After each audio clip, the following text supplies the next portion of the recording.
Hello बच्चों, welcome to Isaac maths classes.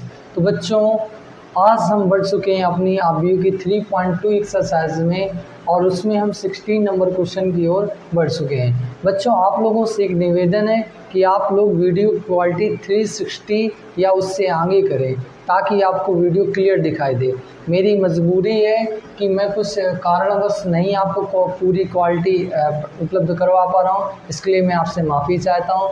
बच्चों, धैर्य बनाए रखें, समय समय पर होता जाएगा। आप लोग थोड़ा सा अपनी क्वालिटी को इंक्रीज कर लें। देखिए ध्यान, 16 नंबर क्वेश्चन क्या दिया गया है। यदि ए बराबर कोई आपको मैट्रिक्स दी गई है और सिद्ध करना है आपको a³ - 6a² + 7a + 2i बराबर 0, ये आपको सिद्ध करना है। देखिए ध्यान से कैसे करेंगे। आपको उससे पहले आपको a³ निकालना पड़ेगा, क्योंकि a³ आपको सिद्ध करना है इसलिए आपको a³ निकालना पड़ेगा। 6a² निकालना पड़ेगा। a तो पता ही है, i भी आपको पता रहेगा। यहाँ ये 0 नहीं है, ये शून्यावधि हो, याद रखिएगा। हमेशा मैट्रिक्स में जो 0 होता है वो शून्यावधि होता है। समझ में आ रहा है कि नहीं। जो मैट्रिक्स में हमारी नॉर्मल भाषा में 1 होता है, वो मैट्रिक्स की भाषा में i होता है। उसे इन्वर्स आव्यूह, सॉरी इन्वर्स नहीं, उसे बोलते हैं तत्समक आव्यूह, ठीक है ना, इकाई आव्यूह। और 0 को शून्यावधि बोलते हैं। देखिए ध्यान, सबसे पहले करते हैं।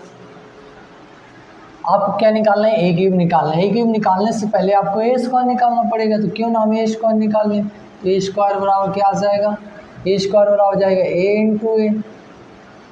तो a आपका कितना है, 1 0 2 और 0 2 1, ठीक है, और 2 0 3। इसका गुणा करना है आपको 1 0 2 0 2 1 2 0 3 के साथ आपको गुणा करना है। आप a का गुणा a के साथ, मैट्रिक्स का गुणा कैसे होता है, पंक्ति गुणे स्तंभ होता है। मैट्रिक्स कभी भी आप गुणा करते हैं तो पंक्ति बाय मैट्रिक्स पंक्ति बाय स्तंभ करते हैं। तो देखिए ध्यान से, आपने क्या किया, पहली पंक्ति ली और पहला स्तंभ लिया। पहली पंक्ति और पहला स्तंभ लिया तो क्या आ गया आपका, देखिए ध्यान से क्या आ जाएगा। 1 का गुणा 1 के साथ हुआ, ऐसे करते हैं ना, ऐसे तो पंक्ति बाई स्तंभ करते हैं। तो 1 का गुणा 1 के साथ हुआ तो 1 आ गया, प्लस लगा, 0 गुणा 0 के साथ 0 आ गया, प्लस 2 का गुणा 2 के साथ हुआ 2 आ गया। फिर पहली पंक्ति लेंगे आप, पहली पंक्ति लेंगे दूसरा स्तंभ लेंगे, पहली पंक्ति लेंगे और दूसरा स्तंभ लेंगे। तो पहली पंक्ति लीजिए और दूसरा स्तंभ लीजिए, दूसरा स्तंभ ये है आपका। तो 1 का गुणा 0 के साथ करवाया तो 0 आ गया, प्लस 0 गुणा 2 के साथ हुआ तो 0 आ गया, और 2 का गुणा 0 के साथ हुआ ये भी 0 आ गया। इसके बाद में 1 का गुणा आपने 2 के साथ किया तो 2 आ गया, 0 गुणा 1 के साथ किया तो 1 आ गया। नो, 1 नहीं आ गया, 0 गुणा जब 1 के साथ होगा तो 0 ही तो होगा, 0 आ जाएगा। प्लस 2 का गुणा 3 के साथ हुआ तो 6 आ गया, ठीक। इसके बाद में आपने क्या किया, ये आपके 3 आ गए। इसके बाद में आपने दूसरी पंक्ति ली और पहला स्तंभ लिया, दूसरे आव्यूह में पहला स्तंभ लिया, पहले आव्यूह में दूसरी पंक्ति ली। तो दूसरी पंक्ति लेंगे और पहला स्तंभ, ऐसे दूसरी, अब पहली पंक्ति ले चुके हैं तो ऊपर लिख लिया हमने सब स्तंभों के साथ गुणा करके। अब दूसरी पंक्ति लेंगे और पहला स्तंभ लेंगे तो दूसरी पंक्ति पहला स्तंभ, मतलब स्थान भी इससे क्लियर हो जाता है कि दूसरी पंक्ति पहला स्तंभ, मतलब अवयव कहाँ रखना है, दूसरी पंक्ति और पहले स्तंभ की जगह रखना है। तो ये तो यहीं आता है। तो देखिए ध्यान से, 0 गुणा 1 के साथ हुआ 0, 2 का गुणा 0 के साथ हुआ 0, 1 का गुणा 2 के साथ हुआ 2 आ गया। तो 0 + 0 + 2 आ गया। फिर 0 गुणा 0 प्लस 2 का गुणा 2 के साथ हुआ तो आपका 4 आ गया, प्लस 1 का गुणा 0 के साथ हुआ 0 हो गया, ठीक है। इसी प्रकार हमने इसमें किया तीसरे स्तंभ के साथ, तो 0 गुणा 2 के साथ किया गया 0 आ गया, प्लस 2 का गुणा 1 के साथ किया गया तो 2 आ गया, प्लस 1 का गुणा 3 के साथ किया गया तो 3 आ गया, ठीक। अब तीसरी पंक्ति लेंगे, पहला स्तंभ, तो 2 का गुणा 1 के साथ किया गया 2 आ गया, प्लस 0 गुणा 0 के साथ 0 और 3 का गुणा 2 के साथ तो 6 आ गया आपका। फिर 2 का गुणा आपने 0 के साथ किया तो 0 आ गया, 0 गुणा 0 के 2 के साथ किया गया तो आपका 0 आ गया, और 3 का गुणा आपका 0 के साथ हुआ ये भी 0 आ गया। 2 का गुणा 2 के साथ हुआ आपका 4 आ गया, प्लस 0 का 0 आ जाएगा, प्लस 3 तिका 9, कोई बात नहीं। इसके बाद में इसको हल करिए, क्या आ जाएगा ये, देखिए ध्यान से क्या आ जाएगा, ये आपका आ जाएगा, ये 3 हो जाएगा, ये 0 हो जाएगा, ये 6 2 8 हो जाएगा, ये 2, ये 4, 2 हो गया, 4 हो गया, ये 3 2 5 और 2 6 8 हो जाएगा, ये 0 यहाँ प्लस लगेगा, ये 0 हो जाएगा, 9 4 13 आ जाएगा। तो आपका ए स्क्वायर कितना आ गया, इतना आ गया, कोई दिक्कत। अब आप निकालेंगे ए क्यूब, क्योंकि आपको जो सिद्ध करना है उसमें ए क्यूब चाहिए, तो आपको ए क्यूब निकालना पड़ेगा। ए क्यूब निकालते हैं, देखिए ध्यान से, ए क्यूब कैसे निकालेंगे, तो ए क्यूब निकलेगा ए स्क्वायर इंटू ए, या ए इंटू ए स्क्वायर भी कर सकते हैं आप, उससे कोई फ़र्क नहीं पड़ेगा। आप पहले ए लिखेंगे, ए आपका कितना है, ए आपका कितना है, ए आपका है 3 0 8 2 4 5 8 0 13, और ए कितना है आपका, ए कितना है आपका, ए तो यही है, वापस ए यही होगा, 1 0 2 और 0 2 1, ठीक है, और 2 0 3। आप इसका गुणा करिए, आपने इसका गुणा किया इसके साथ, पहला इसके साथ करेंगे तो पहली पंक्ति लेंगे, पहला स्तंभ लेंगे, 3 का गुणा 1 के साथ हुआ तो कितना आ गया, 3 आ गया। फिर 0 गुणा 0 के साथ हुआ प्लस 0 आ गया, प्लस 8 का गुणा 2 के साथ हुआ 16 आ गया। फिर क्या करेंगे, पहली पंक्ति लेंगे, दूसरा स्तंभ लेंगे, तो 3 का गुणा 0 के साथ 0 आ गया, 0 गुणा 2 के साथ 0 आ गया, 8 का गुणा 3 0 के साथ हुआ, ये भी 0, तीनों आपके क्या आ जाएंगे, 0 आ जाएंगे। समझ में आएगी नहीं। उसके बाद आप क्या करेंगे, फिर 3 का गुणा आप इसके साथ करेंगे, पहली पंक्ति हो गई, दूसरा स्तंभ, पहला स्तंभ हो गया, दूसरा स्तंभ हो गया, आप तीसरे स्तंभ के साथ करेंगे। 3 का गुणा 2 के साथ किया 6, प्लस 0 गुणा 1 के साथ तो 0, प्लस 8 का गुणा 3 के साथ तो 24, कोई दिक्कत। फिर दूसरी, अब चूँकि पहली पंक्ति गुणा तीनों स्तंभ के साथ कर चुके, अब हम क्या करेंगे, दूसरी पंक्ति लेंगे, उसका गुणा तीनों के साथ करवाएंगे। तो 2 का गुणा 1 के साथ करवाया 2 आ गया, प्लस 4 का गुणा 0 के साथ करवाया 0 आ गया, प्लस 5 का गुणा 2 के साथ करवाया 10 आ गया। फिर 2 का गुणा 0 के साथ करवाया 0 आ गया, प्लस 4 का गुणा 2 के साथ करवाया तो 8 आ गया, और प्लस 5 का गुणा 0 के साथ करवाया तो 0 आ गया। फिर 2 का गुणा 2 के साथ करवाया 4, प्लस 4 का गुणा 1 के साथ करवाया 4 आ गया, और 5 का गुणा 3 के साथ करवाया 15 आ गया, कोई दिक्कत। अब यहाँ 8 का गुणा 1 के साथ करवाया तो 8 आ गया, प्लस 0 गुणा 0 के साथ तो 0, और 13 गुणा 2 के साथ तो 13 दूनी 26, सॉरी 8 गुणा 1 के साथ तो 8, और 0 गुणा 0 के साथ 0, और 13 गुणा 2 के साथ 26। फिर 8 का गुणा 0 के साथ करवाएंगे 0 आ जाएगा, प्लस 0 गुणा 2 के साथ तो ये भी 0 आ जाएगा, प्लस 13 गुणा 0 के साथ होगा ये भी 0 आ। अब तीसरी पंक्ति और तीसरा स्तंभ लेंगे, तो 8 का गुणा 2 के साथ करवाया तो आपका आ गया 16, प्लस 0 गुणा 1 के साथ 0, प्लस 13 गुणा 3 के साथ 39, ठीक है। अब क्या आ जाएगा, समझिएगा ध्यान से, 3 16 3 18 हो गया, 10 2 12 है, 26 में 8 जोड़ा गया तो 26 में 8 जोड़ा गया तो 34 हो गया, ठीक है। ये 0 आ जाएगा, ये आपका 8 आ जाएगा, ये आपका 0 आ जाएगा, ये आपका 24, और ये 6 कितना हो गया, ये हो गया 32, और 24 6 सॉरी 30 होता है, ये आपका हो जाएगा 30, और उसके बाद में 15 4 19 19 4 ये हो जाएगा 23, और ये कितना हो जाएगा, इसको जोड़िए, ये आपका हो जाएगा कितना हो जाएगा, और 9 6 15, और 3 1 4 4 1 5 55 हो जाएगा। देखिए आप कितना आ गया। अब इसके बाद देखते हैं आपका जो सिद्ध करना है वो हम देखते हैं। देखिए समझिएगा, क्या आपको सिद्ध करना है, सिद्ध करने वाला नोट कर लीजिए। आपको ये सिद्ध करना है, ये बराबर ये है, तो आपको लेफ्ट हैंड साइड सिद्ध करना है, तो लेफ्ट हैंड साइड देखिए। लेफ्ट हैंड साइड में क्या है, सबसे पहले ए क्यूब लिखा, तो ए क्यूब का मान कितना निकला, ये निकला। और थोड़ा बच्चों हमने क्या किया, इसमें करेक्शन कर दिया, थोड़ा सा इसमें दिक्कत हो गई थी तो हमने उसको करेक्शन कर दिया।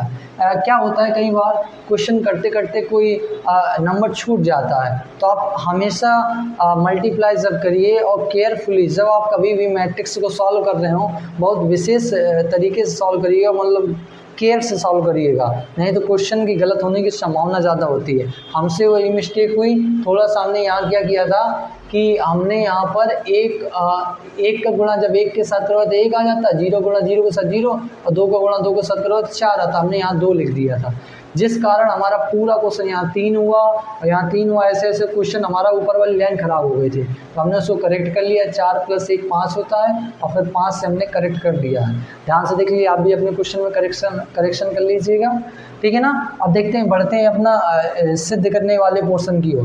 आपको सिद्ध क्या करना है, a क्यूब माइनस ये सिद्ध करना है। सबसे पहले a क्यूब का मान रख दीजिए, a क्यूब का मान ये है आपका 21 12 34 0 8 0 34 23 55, ठीक है।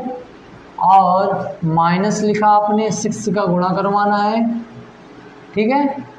और a स्क्वायर कितना निकला था आपका 508 245 और 8013 कोई दिक्कत, 8013 आया। और प्लस लगाया 7 लिखा, एक का गुणा करवाना है, ए आपका कितना है 102 नहीं है 102 है, और 021 और 203 ये आपका ए है। प्लस 2 का गुणा किया आई के साथ, तो आई कितना हो जाएगा 100 ठीक है ना, 010 ये आपका क्या है आई है। समझ में आ रहा है कि नहीं। आई आपको कभी दिया भी ना जाए तो आप जैसी मैट्रिक्स चल रही हो उस रूप का आप आई मान लीजिएगा, हमेशा याद रखिएगा इस बात को। अब इसको हल करते हैं। सबसे पहले हम गुणा करवा लेते हैं, जो कहते हैं इसे नोट कर लेते हैं अभी। 21 0 34 12 8 23 34 0 55। इसके बाद में हमने इसका गुणा करवा ले रहे हैं साथ में, तो इसका गुणा करवाया कितना आ गया, ये आपका आ गया 30, ये आ गया 12, सबके साथ हुआ ना गुणा, 6 पंचे 30, 6 दूनी 12, 6 8 संग 48, और ये 0 हो जाएगा, ये आपका हो जाएगा 6 चौको 24, ये भी 0 हो जाएगा, और 8 संग 48 हो जाएगा, ये 6 पंचे 30 हो जाएगा, 13 छक्का कितना होता है, और 36 का 18 78 होता है ना, 78 आ जाएगा, ठीक है। 6 कम 6 और 36 का 18, हाँ 78 होता है। प्लस 7 गुणा इसके साथ करवाइए 7 का गुणा इसके साथ, ये क्या आ जाएगा आपका 7 एकम 7, और ये 0 आ गया, ये 14 आ गया, ये आपका 0, ये 14 और ये आपका फिर 0, तो 7 दूनी 14 ये हो गया, 7 एकम 7 हो गया, ठीक है, और 7 तिका 21 हो गया, ठीक है। और प्लस 2 का आपने गुणा करवाया तो 2 का गुणा होगा तो क्या आ जाएगा 2 0 0 0 2 0 और 0 0 2 आ जाएगा।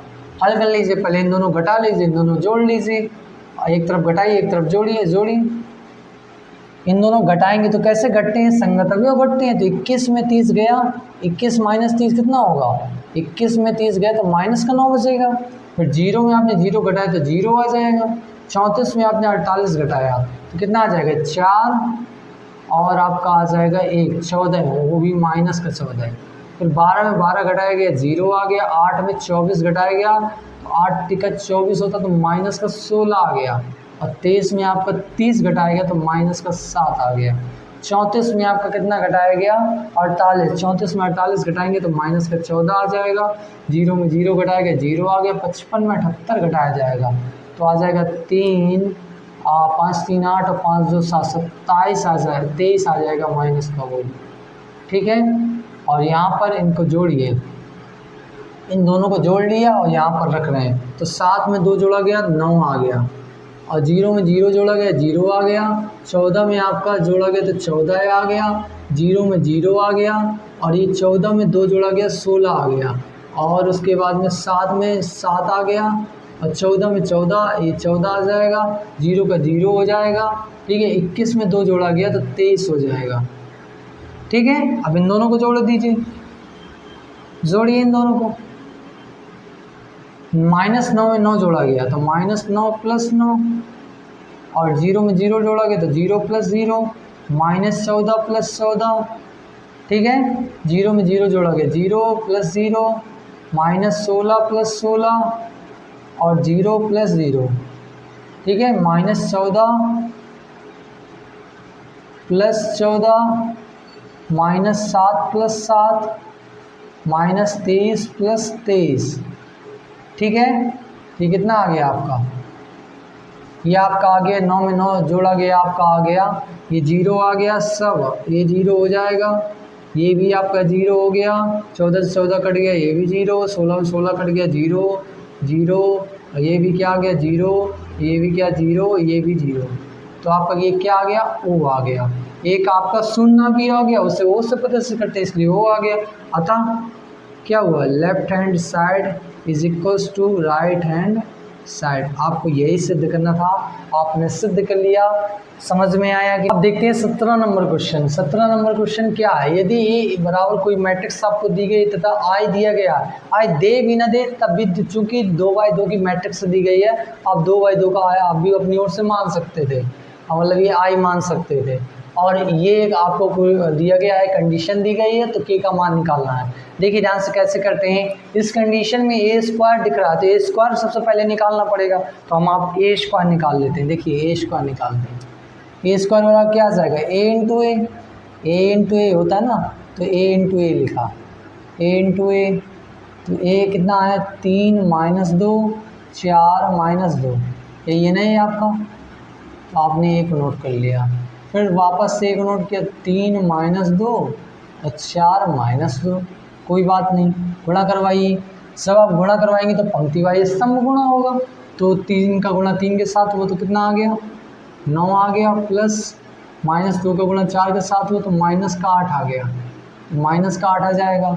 ठीक है, फिर 3 का गुणा -2 के साथ हुआ तो -6 आ गया, और -2 का गुणा आपने माइनस प्लस रखता है, लेकिन -2 का गुणा -2 के साथ हुआ तो क्या आ जाएगा? +4 आ जाएगा, तो +4 आ गया। 4 गुणा 3 के साथ 12 आ गया, प्लस लगाया आपने, -2 का गुणा 4 के साथ किया तो -8 आ जाएगा, और जब ये प्लस का तो प्लस माइनस माइनस हो जाएगा तो -8 आ जाएगा। ठीक है, और ये 4 गुणा -2 के साथ हुआ तो -8, और इसका प्लस लगा। ठीक है, -2 का गुणा -2 के साथ करवाएगा, तो जब -2 का गुणा -2 के साथ करवाओगे तो +4 आ जाएगा, तो +4 आ गया। तो क्या आ गया आपका? देखिए ध्यान से, यहाँ यहाँ आपका क्या आ जाएगा? और 9 में 1, और ये आपका आ जाएगा -2 आ जाएगा ये। ठीक है, और ये आपका 4 आ जाएगा, ये -4 आ जाएगा, कोई दिक्कत? इतना आ जाएगा। ठीक, समझ में आ रहा है कि नहीं? एक बार चेक कर लेते, 3 × 9 और -8, सही है। अब देखिए ध्यान से, ए स्क्वायर प्रश्नानुसार देखिए क्या सिद्ध करना है आपको। प्रश्नानुसार क्या दिया गया आपको? ए स्क्वायर बराबर KA - 2I, ये करना है आपको। तो रख दीजिए ए स्क्वायर की जगह ए स्क्वायर रख दीजिए, तो ए स्क्वायर आपने कितना निकाला? 1 - 2 4 -4, और K इंटू ए की जगह क्या रखेंगे? ए कितना है आपका? 3 - 2 4 - 2, और माइनस लगा 2, आई कितना है? 1 0 0 1। समझ में आया कि नहीं? कोई दिक्कत बताइए, कोई समस्या इतने में? ये आपका 1 आ गया। ठीक है, आप करिए, हल करिए इसे, क्या आ जाएगा? हल करिएगा तो ये आपका आ जाएगा, जो कहते हो आ जाएगा ये 1 - 2 4 -4 जो कहते हो, और ये इसका गुणा आप अंदर करवाएंगे तो क्या आ जाएगा? इसको हम यहीं करवाते हैं गुणा, क्या गुणा हुआ तो हर के साथ, तो क्या आ गया? 3K 4K -2K और -2K, और ये -2 का गुणा किया तो 2 0 0 2 आ गया। ठीक, कोई दिक्कत? अब देखिए ध्यान से ऊपर देखते हैं। ये जो को तो अभी बराबर रखा, क्या है 1 -2 4 -4, और ये आपने बराबर रखा। इन दोनों को आपने घटाया तो 3 के -2 क्या आ जाएगा, 3 के -2 और -2 के आ जाएगा, ये सिर्फ -0 हो जाएगा, और 4 के -0 तो 4 के -0 हो जाएगा, और ये क्या हो जाएगा -2 के -2 के, तो -2 ये आपका आ चुका है। अब क्या करेंगे, आप तुलना कर देंगे, दो आप भी आपके बराबर हो गए ना, तो आप तुलना करेंगे। तुलना करने पर करिए तुलना, तो 3 के -2 बराबर कितना आ जाएगा 1, तो 3 के बराबर कितना आ जाएगा 1 + 2, तो 3 के बराबर कितना आ जाएगा आपका, आ जाएगा 1 + 2 आ जाएगा, तो ये आपका 3, तो के बराबर कितना आ जाएगा। हर जगह से आपका एक ही आएगा की का मान। जहाँ आप सेकंड वाली की तुलना कर लीजिए तो -2 बराबर -2 के हो जाएगा, तो के बराबर कितना आ जाएगा, यहाँ से भी 1 आ जाएगा। अगली की तुलना कर लीजिए, 4 के बराबर कितना आ जाएगा, ये 4 के बराबर 4 आ जाएगा, तो ये 4, तो के बराबर यहाँ से भी कितना आ जाएगा 1। ठीक है ना। उसके बाद में तुलना कर लीजिए -2 के और -2 बराबर -4, तो -2 बराबर -4 + 2, -2 के बराबर -2, तो के बराबर कितना 1। कोई दिक्कत बताइए, इतने में आपको कुछ समस्या हुई, समझ में आया कि नहीं आया। इस प्रकार हमने के का मान निकाल लिया 1। ठीक, देखिए बच्चों अब समझते हैं 18 नंबर क्वेश्चन।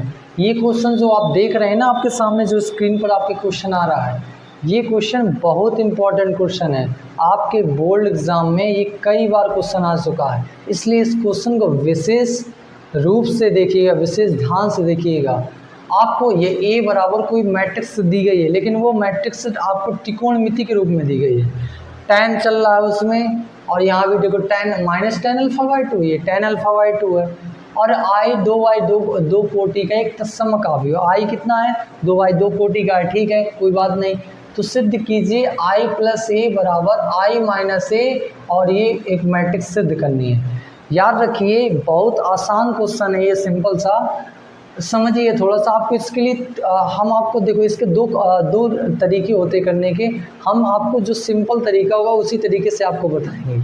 एक तरीका होता है कि डायरेक्ट जो रखा हुआ है आप उनका रख करके मान कर लीजिए और गुणा करके आंसर निकाल लीजिए, लेकिन वहाँ पर यह समस्या आ जाती है कि आप हाफ एंगल में और फुल एंगल जब आते हैं तो वहाँ आप जब गुणा करके उनको मिलाते हैं तो आप मिला नहीं पाते। इसलिए हम पहले से उसे सॉल्व करके चलेंगे ताकि आपको लास्ट में कोई दिक्कत ना हो। ध्यान से देखिए, चूंकि सिद्ध करने वाला क्वेश्चन है इसलिए हम इसको मान सकते हैं। तो मानिए, ध्यान से देखिए, आप क्या करें, आप क्या जानते हैं, आप पहले जानते जो हैं उसको लिख लीजिए। देखिए α/2 है, यहाँ cos अल्फा है, sin अल्फा है, cos अल्फा है, और यहाँ tan α/2। ऐसा sin अल्फा का फार्मूला ढूंढिए, ऐसा sin अल्फा का फार्मूला ढूंढिए जो tan α/2 के रूप का हो।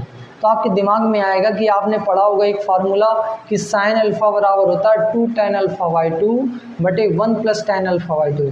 तो जो हम जानते हैं तो वो लिख लेते हैं, जैसे वी नो डैट, हम क्या जानते हैं, हम जानते हैं वो लिखते हैं। तो ये आपका क्या होगा, sin अल्फा का एक फार्मूला होता है, ये होता है 2 tan α/2 और बटे 1 + tan स्क्वायर α/2, ठीक है। और cos अल्फा का फार्मूला होता है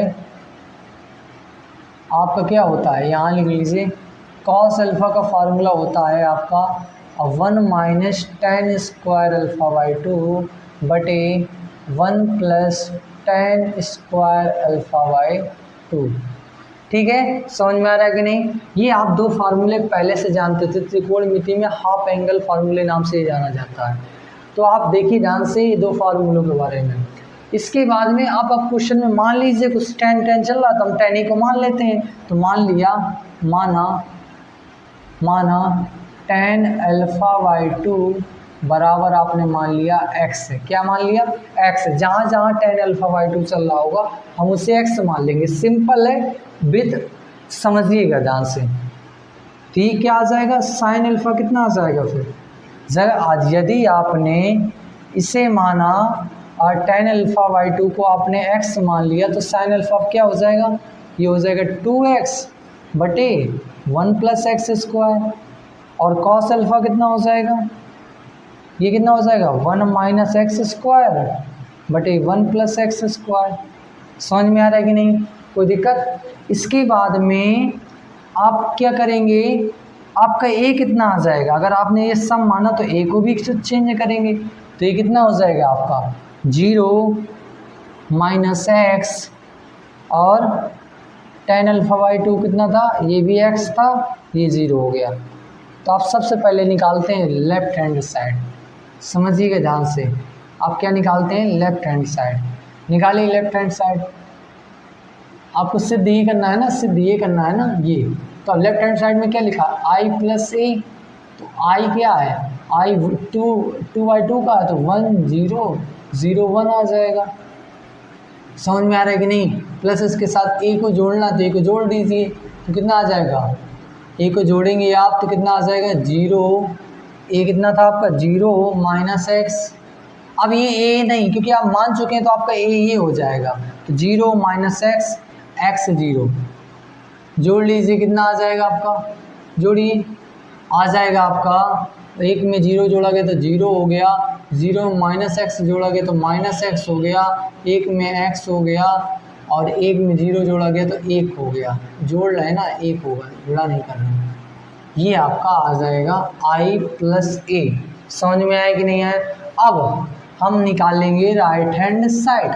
तो राइट हैंड साइड देखिए, राइट हैंड साइड क्या है, राइट हैंड साइड में लिखा i - a और ये लिखा हुआ, तो i - a और क्या लिखा हुआ है, ये आपका लिखा हुआ है cos α और sin α माइनस sin α cos α, ये आपका लिखा हुआ है। ये इतना लिखा हुआ है ना, तो आप रख दीजिए इसकी जगह, और इसकी जगह रखिए तो क्या आ जाएगा, i - a की जगह रखेंगे तो क्या आ जाएगा आपका, यहाँ देख लेते हैं। i - a रखेंगे आप इसकी जगह तो i - a में क्या आ जाएगा, i पहले रख दीजिए, 1 0 0 1 और माइनस लगाया, a कितना है आपका, a है आपका कितना 0 - x x 0, और ये ऐसे इस पूरी मैट्रिक्स से गुणा इसके साथ होगा, तो इसका गुणा इसके साथ होगा। cos α बराबर क्या निकल आया था, cos α बराबर निकल आया था 1 - x² बटे 1 + x²।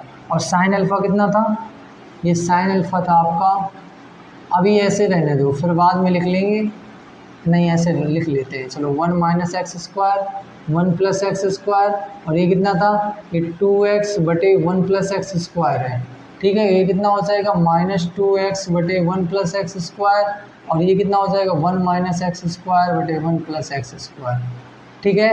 कोई दिक्कत, इन दोनों घटा लीजिए, घटाइए इन दोनों को। तो जब आप घटाएंगे तो क्या आ जाएगा, ध्यान से देखिएगा, ये आपका 1 में 0 घटाएंगे तो 1 आ जाएगा, 0 में माइनस x घटाएंगे, माइनस प्लस हो जाएगा तो प्लस का x बचेगा। यहाँ कितना आ जाएगा, ये x आ जाएगा और यहाँ कितना आ जाएगा, अरे सॉरी -x आ जाएगा और 1 में 0 घटाए तो 1 आ जाएगा, ठीक है। ये आपका एक मैट्रिक्स बन गया, ठीक है। और किसके साथ गुणा करवाना है उसको भी लिख लिया आपने, गुणा करवाना 1 - x² बटे 1 + x² और यहाँ 2x बटे 1 + x² और यहाँ कितना, यहाँ लिखा -2x बटे 1 + x² और ये 1 - x² बटे 1 + x²। आपको इसका इसके साथ गुणा करना है, करिए इसका इसके साथ गुणा, देखिए ध्यान से समझिएगा। अगर आपने इसका गुणा इसके साथ करवाया, अब क्या करेंगे, पंक्ति वाई स्तंभ होता है, गुणा करवाइए ऐसे पंक्ति वाई स्तंभ। तो इसका गुणा जब इसके साथ होगा, जे नहीं लिखा है, ये 1 लिखा है, 1 का गुणा जब इसके साथ होगा क्या आ जाएगा, ज्यों का त्यों आ जाएगा। ये देखिए समझिएगा, इसका गुणा इसके साथ करवाएंगे तो आ जाएगा 1 - x² बटे 1 + x², ये आ जाएगा। समझ में आ रहा है कि नहीं। इसके बाद में इसका प्लस लगाएंगे बीच में और इसका गुणा इसके साथ करवाएंगे तो क्या आ जाएगा, ये 2 x होगा, x के साथ हुआ तो x² आ जाएगा बटे 1 + x² आ जाएगा। फिर पहली पंक्ति लेंगे, दूसरा स्तंभ लेंगे, 1 का गुणा इसके साथ करवाए तो कितना आ जाएगा -2x/1 + x², और प्लस लगाया आपने, x गुणा इसके साथ हुआ तो क्या आ गया, x बाहर रहने दो, 1 - x² और बटे 1 + x² हो जाएगा। ठीक है, समझ में आ रहा है कि नहीं। और यहाँ क्या हो जाएगा, इसका गुणा इसके साथ करवाएंगे, अब दूसरी पंक्ति लेंगे, दूसरा पहला स्तंभ लेंगे, इसका गुणा इसके साथ होगा तो क्या आ जाएगा -x 1 - x² बटे 1 + x²। ठीक है, समझ में आ रहा है कि नहीं। और प्लस 1 का गुणा इसके साथ होगा तो 2x बटे 1 + x² आ जाएगा। ठीक है, जब 1 का गुणा इसके साथ होगा, यहाँ क्या आ जाएगा -x गुणा इसके साथ होगा तो माइनस माइनस प्लस हो जाएगा, तो ये आ जाएगा 2x² बटे 1 + x² और प्लस लगेगा, 1 का गुणा इसके साथ होगा तो 1 - x² बटे 1 + x² हो जाएगा। समझ में आ रहा है कि नहीं। अब देखिए हल करते हैं इसे, 1 सेकेंड हम देख लेते हैं कैमरे में हमें दिखाई दे रहा है कि नहीं दिखाई दे रहा।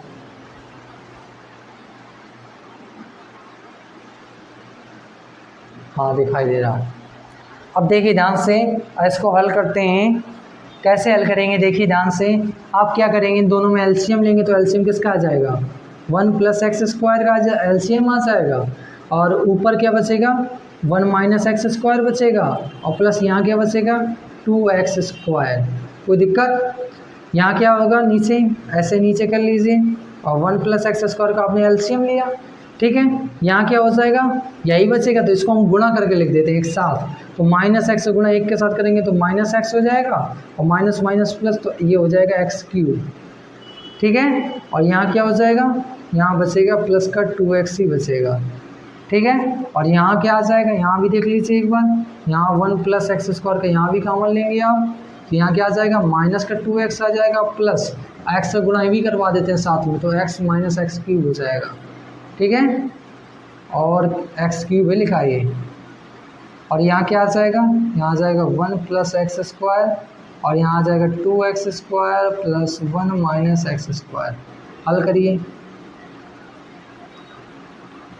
हल करिए, कितना आ जाएगा, देखिए ध्यान से, आपने क्या किया 1 लिखा, माइनस 2x² में x² गया तो कितना आ गया आपका प्लस का x² आ गया, बटे 1 + x² लिखा हुआ है अभी भी। ठीक है, समझ में आ रहा है कि नहीं। यहाँ आपका क्या हुआ, यहाँ आपका क्या हुआ -2x में x घटाया गया, तो आपका जोड़ा गया, सॉरी, ये आपका आ जाएगा माइनस का x, ठीक है, और ये आप जाएगा माइनस का x³ बटे 1 + x²। ठीक है, इसके बाद में ये क्या आ जाएगा, इसको हल करेंगे, ये आ जाएगा -x 2x जोड़ा गया, या 2x में -x घटाया गया तो आपका x बचेगा, मतलब x³ को आगे लिख दे रहे हैं या पीछे लिख देंगे, उससे कोई इफेक्ट नहीं पड़ता। 2x में x घटा तो आपका x आ गया प्लस x³ आ गया, बटे 1 + x² हो गया। और यहाँ क्या हो गया, यहाँ पर 2x² में x² गया तो आपका x² बचा, और यहाँ क्या बचा, यहाँ प्लस लिखा +1, और 2x² में x² घटाया गया तो बचा x² और बटे 1 + x²। तो ये सेम ये कट जाएंगे, तो यहाँ पर क्या होगा, यहाँ पर देखिए ध्यान से, यहाँ ऐसे देखिए, समझिए ध्यान से। अब यहाँ क्या हो जाएगा, यहाँ हम नोट करते हैं ऊपर इसको, देखिए ध्यान से, क्या हो जाएगा 1 + x² से 1 + x² कट जाएगा तो क्या बचेगा, सिर्फ 1 बचेगा। कोई दिक्कत, यहाँ क्या बचेगा, हम अगर ऊपर वाले में x कॉमन ले ले रहे हैं तो x कॉमन लेंगे तो 1 + x² ही बचेगा। देखो x यहाँ 1 बचेगा, यहाँ x², तो 1 + x², यहाँ 1 + x² यहाँ आ जाएगा। ठीक है, नीचे बटे में था, यहाँ क्या आ जाएगा -x कॉमन ले लीजिए, तो -x कॉमन लिया तो यहाँ क्या बचेगा 1, और यहाँ प्लस x² बचेगा, और नीचे 1 + x² चल रहा है। ठीक है, और यहाँ क्या आ जाएगा 1 + x² से 1 + x² कट जाएगा तो 1 आ जाएगा। अब देखिए ध्यान से, ये कितना हो जाएगा, ये हो जाएगा आपका 1, और ये इससे ये कट जाएगा पूरा, ये आपका एक्स 1 प्लस एक्स स्क्वायर से 1 प्लस एक्स स्क्वायर कट जाएगा, तो सिर्फ बचेगा आपका माइनस एक्स। यहाँ एक्स बचेगा, यहाँ 1 बचेगा। ध्यान से देखिए, क्या left hand side right hand side के बराबर नहीं आ गया? अतः हमारा लेफ्ट हैंड साइड जब राइट हैंड साइड के बराबर आ जाता है तो हम समझ जाते हैं कि हमारा सिद्ध हो गया, क्योंकि दो चीज़ें अगर बराबर होंगी तभी तो आप सिद्ध करने में क्या करते हैं, लेफ्ट को राइट के बराबर कर दीजिए या राइट को लेफ्ट के बराबर कर दीजिए। हमारा लेफ्ट बराबर राइट आ गया, अतः हमारा क्वेश्चन सिद्ध हो गया। ध्यान से देखिएगा, ये क्वेश्चन बहुत इंपॉर्टेंट है, आपके एग्जाम पर 5 मार्क्स पर कभी कभी आया ये क्वेश्चन, याद रखिएगा, बहुत ज़्यादा इंपॉर्टेंट है, बेसिक सा क्वेश्चन है, इंपॉर्टेंट बहुत ज़्यादा है, याद रखिए। देखिए क्वेश्चन समझते हैं, 19 नंबर क्वेश्चन। ये क्वेश्चन थोड़ा सा लैंग्वेज वाला है, थोड़ा सा बड़ा है, ध्यान से देखिए, समझिएगा ध्यान से। किसी व्यापार संघ के पास 30,000 का कोष है जिसे 2 भिन्न भिन्न प्रकार के बांडों में निवेशित करना है, निवेश करना है। देखिए ध्यान से, 30,000 का उसके पास कोष है, कितने का है? 30,000 का है। मान लीजिए उसके पास कोष कितने का है? 30,000 रुपये का। ऐसे 30,000 रुपये का उसका कोष है। उसको 2 भागों में 2 भिन्न भिन्न प्रकार के बॉन्डों में निवेशित करना है। प्रथम मान लीजिए पहले बॉन्ड पर उसने निवेश किया x रुपये, ठीक है। दूसरे बॉन्ड पर जब x रुपये, पहले मान लीजिए किसी बैंक पर x रुपये डाल दिए और उसके पास 30,000 रुपये हैं, 2 बैंकों पर रुपये डालने हैं उसे, तो पहली बैंक पर उसने अगर x रुपये डाल दिए तो दूसरी बैंक पर जाहिर सी बात है 30,000 माइनस x रुपये ही होंगे। तो मान लीजिए दूसरी बैंक पर उसने कितने रुपये डाले? 30,000 माइनस x, ठीक है, कोई दिक्कत? 30,000 माइनस x गया। उसके बाद में आगे पढ़िए, प्रथम बॉन्ड पर 5% वार्षिक तथा द्वितीय बॉन्ड पर 7% वार्षिक। पहले जो बॉन्ड है, पहले वाला बॉन्ड, इस पर उसे 5%, कितना? 5% वार्षिक, उसे 5% वार्षिक, वर्ष पर 5% का ब्याज मिलता है। पहले वाले बॉन्ड पर 5% का ब्याज मिलता है, मतलब क्या? 5% का ऐसे कुछ ब्याज मिलता है। दूसरे वाले बॉन्ड पर इसका 7% का बॉन्ड मिलता है, मतलब वो क्या बोलते हैं, ब्याज मिलता है। समझ में आ रहा है कि नहीं? एक वर्ष में 7%, कुछ रुपए का ही तो 7% मिलेगा। समझ में आ रहा है कि नहीं आ रहा? कोई दिक्कत?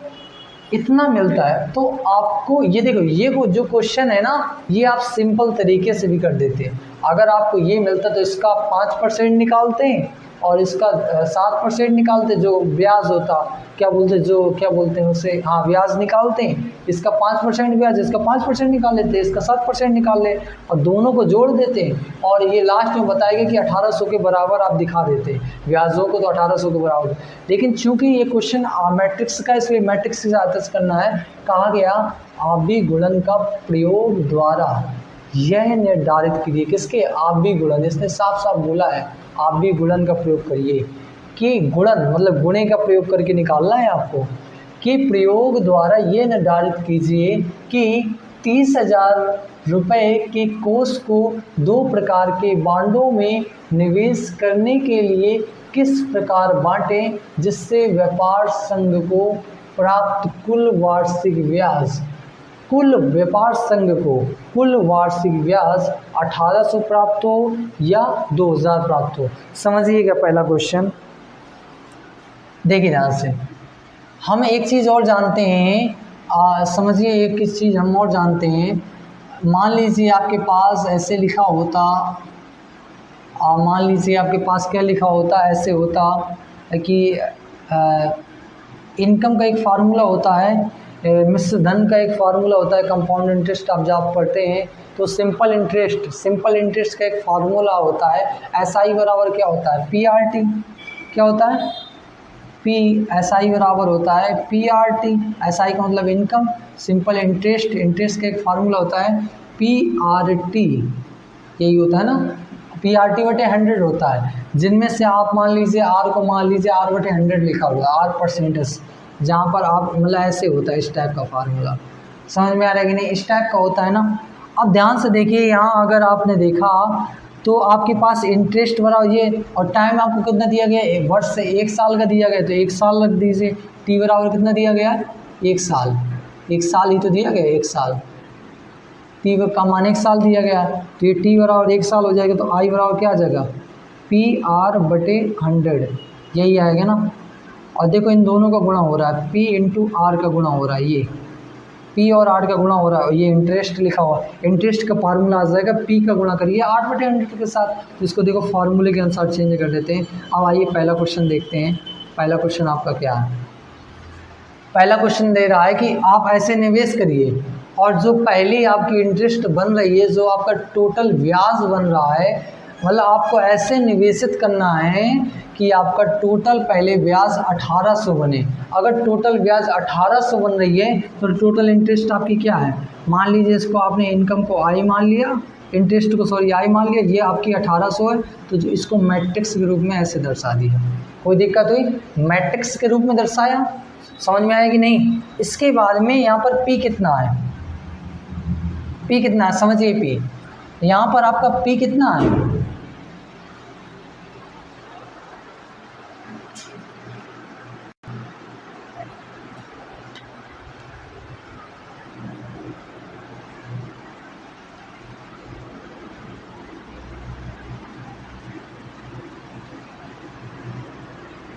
तो यहाँ पर P कितना है?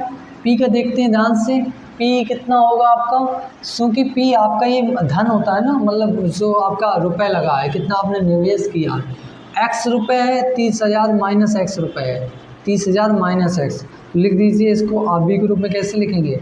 X इंटू, क्योंकि देखो P का गुणा R के साथ करवाना, मतलब P को आप पंक्ति के रूप में लिखिए और R को स्तंभ के रूप में लिखिए, ताकि आपका गुणन विधि से हो जाए। तो आपको P को पंक्ति के रूप में लिखना पड़ेगा, X और 30,000 माइनस X। आपको मैं अभी बताऊंगा क्यों लिखा हमने।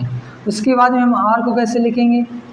R को क्या कैसे लिखेंगे? R/100 को, इसको आप थोड़ी देर के लिए ऐसे लिख ले, P इंटू R परसेंटेज। तो R परसेंटेज को कैसे लिखेंगे? इसको आप लिखेंगे स्तंभ के रूप में। तो स्तंभ के रूप में क्या आ जाएगा? ये आपका ये 5% आ जाएगा और ये कितना आ जाएगा? 7%। कोई दिक्कत? आप ध्यान से देखिए, अब करते हैं आपका क्वेश्चन, समझिएगा। आपको क्या इनकम निकालनी है, तो इनकम आई बराबर क्या हो जाएगा? P into are percent. तो इनकम कितनी है आपकी? या P इंटू आर बराबर ऐसे 1800, और ये कितनी आ गई आपकी? P कितना है आपका?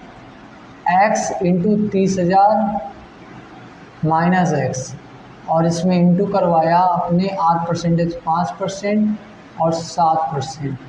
अब देखो क्यों हमने ऐसे लिखा, इसका एक रीज़न है कि अगर आप ऐसे लिखेंगे तभी तो आप इसके बराबर कर पाएंगे, क्योंकि आप जब आवी गुणन का यूज़ करेंगे तो पंक्ति गुणे स्तंभ करते हैं। चूँकि एक पंक्ति है तो एक स्तंभ भी बनाना पड़ेगा आपको, तो ये पंक्ति गुणे स्तंभ के रूप में लिखा है, इसलिए समझ में आ रहा है कि नहीं? तो ये आपका X से गुणा आप करेंगे तो क्या आ जाएगा आपको? मैट्रिक्स में करिए, तो ये आपका 1800 आ जाएगा, और ये आपका कितना आ जाएगा? पंक्ति गुणे स्तंभ करेंगे तो X गुणा 5% के साथ करेंगे तो कितना आ जाएगा? X इंटू 5% को हम उसमें से निकल देते तो 5/100 आ जाएगा, प्लस इसका गुणा इसके साथ करेंगे तो आ जाएगा 30,000 माइनस X और 7 गुणे 7/100। समझ में आ रहा है कि नहीं? ये आपका मैट्रिक्स आ गया। क्योंकि आप भी दो अवयव आपस में मैट्रिक्स बराबर हैं, तो आप दोनों अवयव को आप आपस में बराबर कर देंगे। बराबर करिए, तो ये आपका अवयव बराबर हो जाएंगे तो कितना आ जाएगा? इसको इस तरफ लिख देते हैं, उसको इस तरफ लिख देते हैं, ये आ जाएगा 5x/100, और ये कितना आ जाएगा? 30,000 है सॉरी, माइनस X गुणा कर लेते हैं, ऊपर का गुणा कर लेते हैं साथ में, 7 × 21,000 नहीं, 7 × 21,000 कैसे हो जाएगा? 7 × 21 2,10,000 हो जाएगा, ठीक है, माइनस 7x हो जाएगा बटे 100 होगा, और ये बराबर में ये इस तरफ कर लो 1800, कोई दिक्कत नहीं इससे। और ये कितना हो जाएगा आपका? ये हो जाएगा आपका, इसमें देखिए ध्यान से क्या हो जाएगा, ये आपका इसमें एलसीएम ले लीजिए 100 का, एलसीएम लिए तो आ गया 5x प्लस 21,000 2,00,000 इतना, और माइनस 7x बराबर 1800। तो ये आप करिए कैंची गुणा भी साथ में कर दीजिए, साथ में जोड़ घटा भी दीजिएगा, तो 21,000 आ जाएगा। 5 में कितना आपका 5x लिखा है -7x लिखा है, तो 5x - 7x माइनस का 2x आ जाएगा प्लस 2,10,000 आ जाएगा। ठीक है, और बटे बटे क्यों, हमने इसका गुणा इसके में करवा दिया, तो ये हो जाएगा 18 और 00, ये 00 यहाँ से आ जाएंगे, तो 1,80,000। 2,10,000 में 1,80,000 घटाओगे तो कितना आ जाएगा, ये आ जाएगा आपका, मान लीजिए -2x, पक्षांतर करो उसकी तरफ, तो 1,80,000 में आपको 2,10,000 घटाने, 10,000 है ना, ज़्यादा जीरो नहीं, तो ये आपका -2x बराबर ये आ जाएगा माइनस का 30,000। ठीक है, 30,000, तो x बराबर कितना आ जाएगा, 30,000 बटे 2, ये कट जाएगा, कितना आ जाएगा, 15,000। ठीक है, मतलब आपका क्या, पहले वाले बॉन्ड पर कितना निवेश करेगा, प्रथम बॉन्ड पर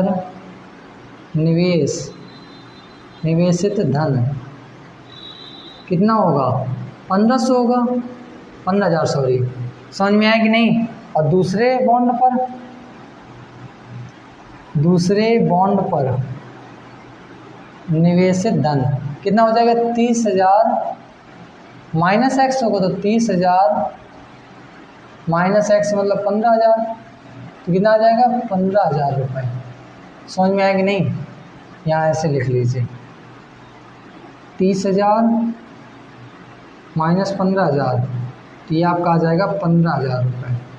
मतलब दोनों बॉन्ड पर अगर 15,000 रुपये निवेश करेगा ना, तो उसकी टोटल इंटरेस्ट उसे, दोनों बॉन्डों द्वारा टोटल इंटरेस्ट उसे 1,800 रुपये मिल जाएगी। अगर नहीं करेगा ऐसा कुछ, उसने 19-20 किया, मतलब मान लीजिए 14,000 किया या इससे 16,000 किया, तो आपका 1,800 इंटरेस्ट उसका नहीं पहुंचेगा। समझ में आ रहा है कि नहीं। अब दूसरा क्वेश्चन देखते हैं इसी का, बी नंबर। देखिए समझिए B number question. B number जैसे आपने ए नंबर किया, सेम आप डिट्टो बी के नंबर करेंगे, तो क्या हो जाएगा, अब यहाँ पर इंटरेस्ट आपका 2,000 हो रहा है, तो आप क्या करिए, ऐसे ही इंटरेस्ट का फार्मूला लगाइए, बार बार P/R परसेंटेज लगाइए। ठीक है, P इंटू है, तो आपने क्या किया, यहाँ 2,000 लिखा, बस आई की जगह 2,000 लिख दीजिए और बाकी जो करते हैं कर दीजिए। तो ये P आपका x था, 30,000 माइनस x है।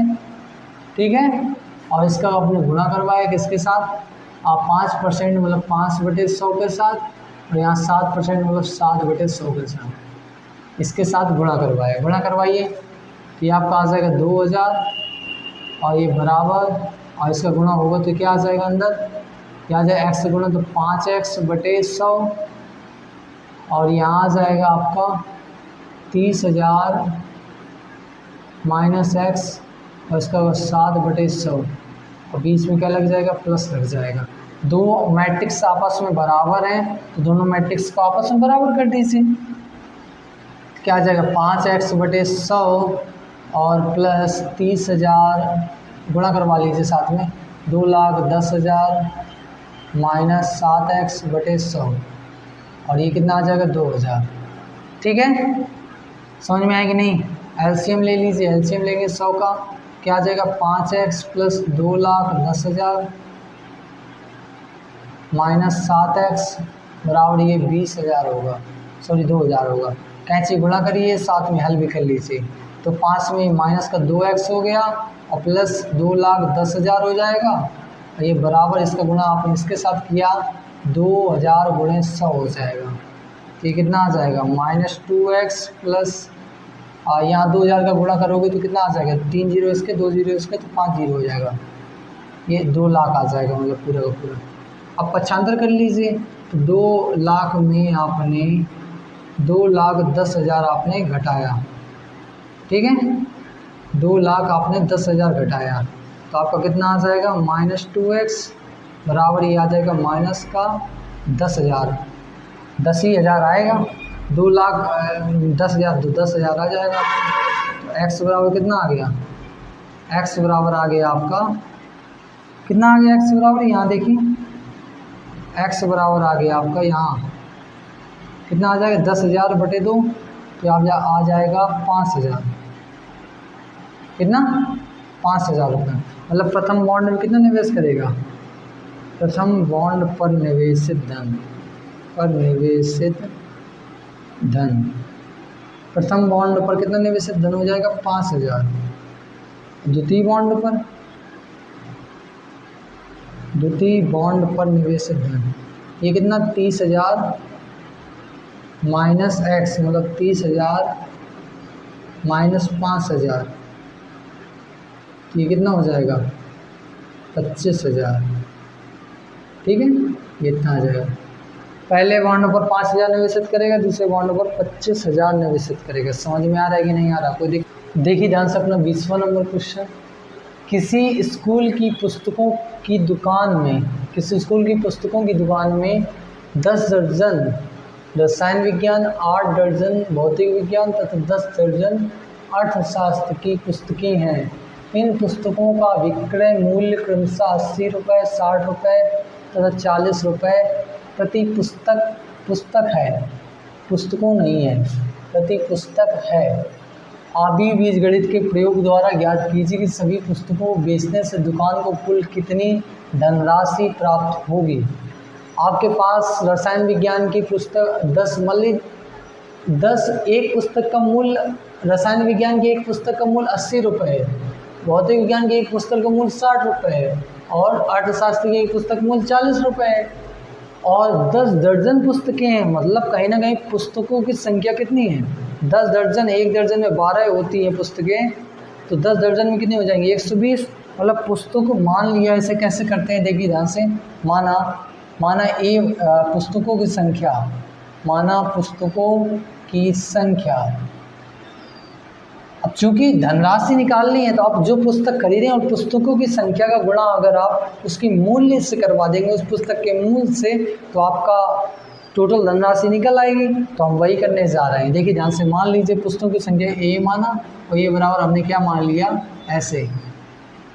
आपकी कितनी पुस्तक है 10 दर्जन है, तो मतलब 10, 8 और 10 दर्जन अर्थशास्त्र की भी हैं। लेकिन दर्जन में है तो दर्जन का मतलब 12 का गुणा करवाएंगे। 12 गुणा करवाएंगे। ये एक पुस्तक का एक पुस्तक लिखी है आपने, इनके ये मतलब 10 दर्जन पुस्तकें। एक दर्जन पुस्तक का मूल्य आपका, सॉरी, एक दर्जन में 12 पुस्तकें होती हैं, तो एक दर्जन में 12 पुस्तकों तो 12 गुणा करवाना पड़ेगा। तो 10 दर्जन है तो 12 गुणा करवाना पड़ेगा। तो सब में होगा गुणा तो क्या आ जाएगा, ये आपका आ जाएगा 120, 12 × 96, ठीक है, और ये आ जाएगा आपको 120। कोई दिक्कत? अब समझिए, पुस्तकें निकाल ली। अब हम विक्रय मूल्य क्या कह दिया गया, पुस्तकों का विक्रय कितने रुपए की बिकती है पुस्तकें, विक्रय मूल्य। हमने ये पुस्तकों की संख्या निकाले, विक्रय मूल्य को मान लो B। विक्रय मूल्य कैसे निकालेंगे, विक्रय मूल्य को हम पंक्ति में लिखा तो एक स्तंभ में लिख लीजिए।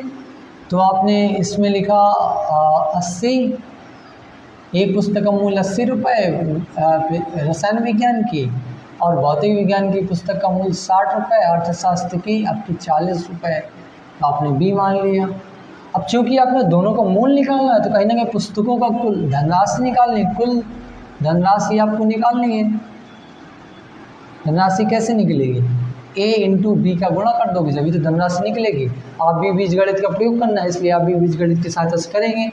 तो आपका A कितना है, आपका A रख दीजिए, A है आपका 120, 96 और 120, और B कितना है आपके पास, B है 120, सॉरी B कहाँ है, B है ना 80, 60, 40। ठीक, कितना आ जाएगा, गुणा करवाइए, 12 × 96 तो 960 हो जाएगा, प्लस और 96 गुणा इसके साथ करवाया तो कितना आ गया, 6 × 6 = 36 आ गया, 3 और 9 × 4 = 54, 3 कितना होता है 57, तो 5 से ये 60 आ जाएगा, प्लस 12 × 4 = 48, 4800 आ जाएगा। हल कर लीजिए इसे, ये ब्रैकेट नहीं लगा है, ये आपका वो चीज़ है मैट्रिक्स की फॉर्म। अब हल कर लीजिए, कितना आ जाएगा ये आपका आ जाएगा। तो कुल धनराशि आपकी कितनी आ जाएगी 960। आपने क्या किया, इसमें जोड़ा तो 0 0 जोड़ा तो 0 आ गया लास्ट में, ठीक है। इसका तो यहाँ 0, यहाँ 6, यहाँ 6, 6 6 12 आ गया, यहाँ से लगा 1 लगा तो 9 7 16 और 16 8 16 8 कितना होता है 24, और यहाँ कितना हासिल लगाया था 1 का, 24 1 25, हासिल लगा 2 लगा हासिल, तो कितना आ गया 4 5 4 9 2 11,520 रुपये। मतलब अगर कुल धनराशि कितनी देनी पड़ेगी, तो कुल धनराशि कितनी होगी, कुल धनराशि आपकी होगी 11,520 रुपये। ठीक है, समझ में आया कि नहीं, कोई दिक्कत? देखिए अब समझते हैं अपनी प्रश्नावली का लास्ट क्वेश्चन।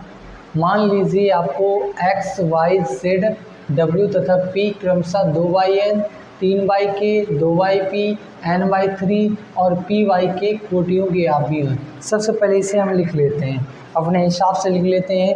क्या दिया गया आपको, x बराबर कितना दिया गया है, x बराबर आपको 2yn कोटि का दिया गया, और y बराबर आपको दिया गया है 3y के कोटि का, z बराबर कितना दिया गया है 2yp कोटि का, और w बराबर आपको दिया गया है n/3 कोटि का।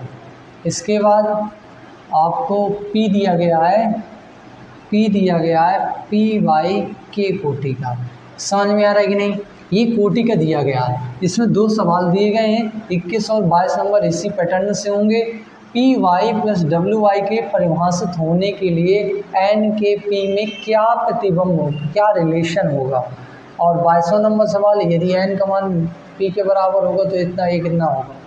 देखिए ध्यान से समझिए क्वेश्चन को, बहुत इंपॉर्टेंट समझिएगा। ये कॉन्सेप्ट वाले हैं, बहुविकल्पी क्वेश्चन देखने में बहुविकल्पी लग रहे हैं, लेकिन इसमें पूरा कॉन्सेप्ट लग जाएगा।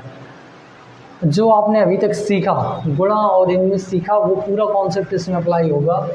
आपको निकालना क्या है, परिभाषित से शुरू करना है। परिभाषित आपको करना है P Y plus W Y को, इसको परिभाषित करना है, इस दोनों को, इसका गुणा हो रहा है और जोड़ हो रहा है। कैसे, p की कोटि क्या है, पहले p की कोटि लिख लो, p इंटू के, ये p की कोटि है। समझ में आ रहा है कि नहीं, p इंटू के p की कोटि है। y की कोटि क्या है 3 इंटू के, y की कोटि है।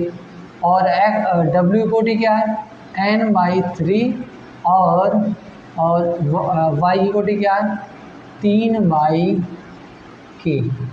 हमने आपको एक चीज़ बताई थी, अगर आप भूल गए हो तो पहले ये चीज़ याद रखिएगा, कोई भी आव्यूह का अगर गुणा होता है, किसी भी आव्यूह का आप गुणा करते हैं तो हमेशा एक चीज़ उसमें हमेशा होती है कि पहले वाले मैट्रिक्स में इस पंक्तियों की संख्या, दूसरे वाले मैट्रिक्स में स्तंभों की संख्या नहीं। पहले वाले मैट्रिक्स में स्तंभों की संख्या दूसरे वाले मैट्रिक्स में पंक्तियों की संख्या के अगर बराबर होगा तभी उसका गुणन संभव है, अन्यथा की कंडीशन में नहीं है। तो ध्यान से देखिए, अगर इन दोनों का आप गुणा करना चाहते हैं, परिभाषित करना है ना, तो परिभाषित करने के लिए मतलब इसको गुणा करना है, इसका गुणा करना, जोड़ के रखना है।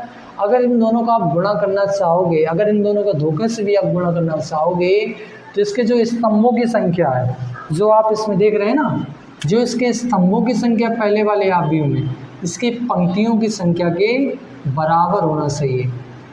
अगर इसके स्तंभों की संख्या इसके पंक्तियों की संख्या के बराबर नहीं है तो आप गुणा नहीं कर सकते। तो सबसे पहले आपको k बराबर 3 होना चाहिए। क्या होना चाहिए, k बराबर 3 होना चाहिए। अच्छा, k बराबर 3 हो गया तो गुणा हो जाएगा। अगर जैसे ही गुणा हो जाएगा तो कितने बाई कितने का बनेगा, ये देखिए ध्यान से। मान लीजिए k बराबर कितना होना चाहिए 3, आपने k बराबर 3 निकाल लिया। इसके बाद में अगर इसको आपने हल किया, अगर इसको आपने हल किया तो ये क्या बन जाएगा, पी वाई कितने का आप भी बन जाएगा। पी वाई जो गुणे में आएगा, वो जब ये दोनों आपस में बराबर हो जाएंगे तो आपका आंसर क्या बन जाएगा, p इंटू के का बन जाएगा। ऐसे p इंटू के कोटि का एक आव्यूह बन जाएगा। पी वाई का जो गुणा का आपका जो नया आव्यूह बन के आएगा, मैट्रिक्स बन के आएगा, उसकी कोटि क्या होगी, पी वाई की कोटि का होगा। समझ में आ रहा है कि नहीं। और यहाँ भी देखो 3 स्तंभों की संख्या पंक्तियों की संख्या बराबर, तो मतलब यहाँ n लिखा था, n, w का मान क्या था n/3, तो यहाँ क्या आ जाएगा प्लस क्या आ जाएगा WY आ जाएगा। और कितने y कितनी कोटि का बन जाएगा, ये दोनों सेम होंगे तो इस y इस बात का बन जाएगा। तो एन बाई के का बन जाएगा, कितने बाई कितने का बन जाएगा, एन बाई के का बन जाएगा।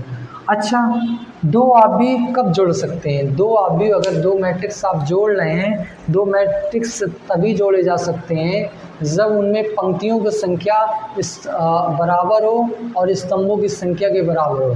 मतलब जैसे पंक्ति की संख्या इसमें पहले वाले आव्यूह में जो होगी वही स्तंभों की संख्या दूसरे वाले आव्यूह में होनी चाहिए।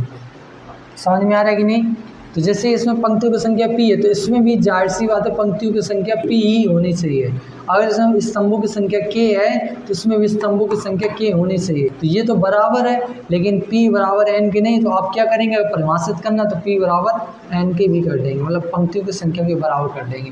k बराबर 3, p बराबर n निकल के आया किस वाले ऑप्शन में, पहले वाले में। पहला वाला ऑप्शन आपका सही होगा। समझ में आया कि नहीं आया? चूँकि ये क्वेश्चन कॉन्सेप्ट वाले हैं, थोड़ा सा कॉन्सेप्ट का इसमें खेल होता है, कॉन्सेप्ट लगाइए आपको आ जाएगा समझ में।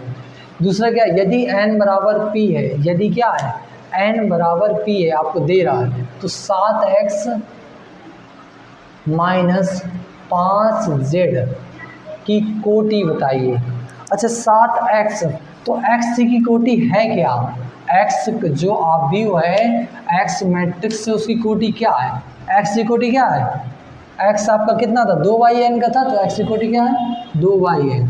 और z की कोटि क्या होगी, 2yp की, 2yn है और 2yp की है। समझ में आ रहा है कि नहीं? तो ध्यान से देखिए, इसने पहले से दे दिए, यदि n बराबर p हो, यदि आपका क्या हो, अभी हम देखेंगे, अगर 7 का गुणा हमने इसके अभी के साथ करवाएंगे तो कोटि चेंज हो जाएगी, क्या कोटि अभी भी 2yn की रहेगी, इसमें आप घटाएंगे, आप 5 से गुणा भी करेंगे तब भी 2yp की कोटि रहेगी।